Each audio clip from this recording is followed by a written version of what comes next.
In this rough Cairo neighborhood, a place even the police almost never go, we find the weapons that are flooding Egypt's streets. Cheap, homemade guns. Simple, lethal, and in high demand as security has deteriorated in the revolutionary turmoil. Khalid Hussein has 3 pistols for community defense, he says.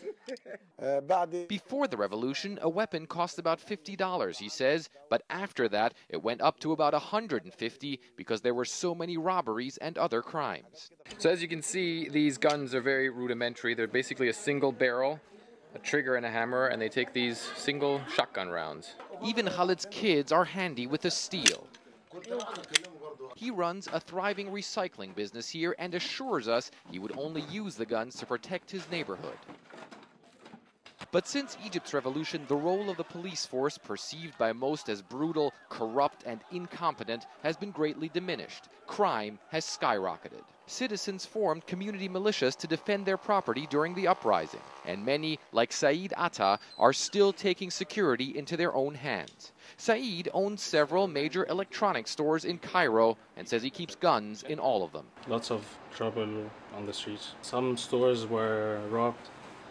Lots of stuff were taken, money. They even had like trucks to carry the goods, you know.